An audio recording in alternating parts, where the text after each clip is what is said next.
నమస్కారం. మీరు చూస్తున్నది అనేక వార్తలను మీకు అందిస్తున్న రుద్ర న్యూస్. నియమ నిష్టల మాల హనుమాన్ దీక్షామాల, కఠోర నియమాల మాల హనుమాన్ దీక్షామాల. అలాంటి పవిత్రమైన మాలాధారణ స్వాములు కోహిడ మండలం మైసంపల్లి గ్రామంలో హనుమాన్ శోభాయాత్ర అంగరంగ వైభవంగా కన్నుల పండుగగా హనుమాన్ భక్తి గీతాల నడుమ ఘనంగా నిర్వహించారు.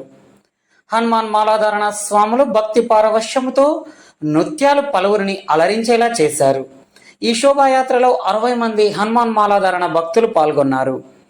అదేవిధంగా గత 4 సంవత్సరాల నుండి మైసంపల్లి నుండి కొండగట్టు దేవస్థానం వరకు 16 మంది పాదయాత్ర చేస్తున్నామని, నేడు ఈ 16 మంది పాదయాత్ర ప్రారంభించి బయలుదేరినట్లు తెలిపారు.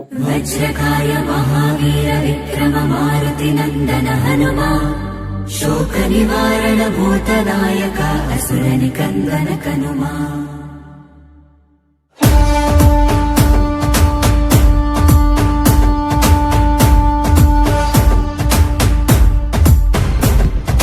అంజని పుత్ర పవన సుతనామ శంకర సువన కేసరి నందన రామదూత తులిత బలధామ మహావీర విక్రమ హనుమా.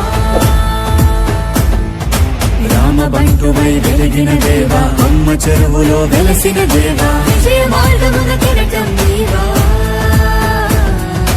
అంజని పుత్ర పవన సుతనామ శంకర సువన కేసరి నందన రామదూత తులిత బలధామ మహావీర విక్రమ హనుమా.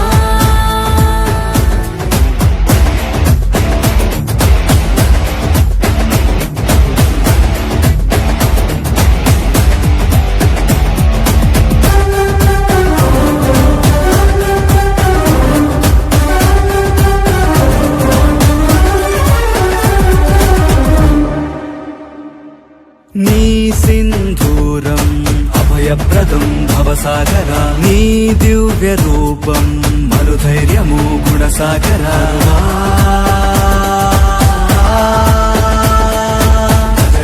భజ భజరే భజరే భజ భజరే భజరే భజ భజరే భజరే భజ భజరే.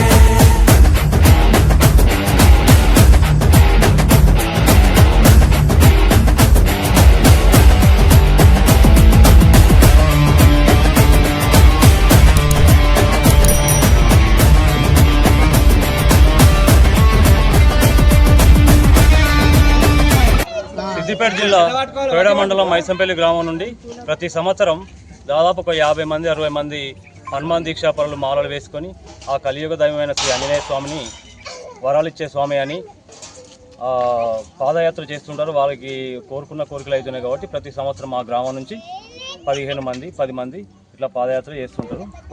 కొండగట్టు వరకు పాదయాత్ర చేస్తుంటారు. ఇప్పటి వరకు 4 సంవత్సరాలు 5 సంవత్సరాల నుంచి ఇదే విధంగా జరుగుతుంది.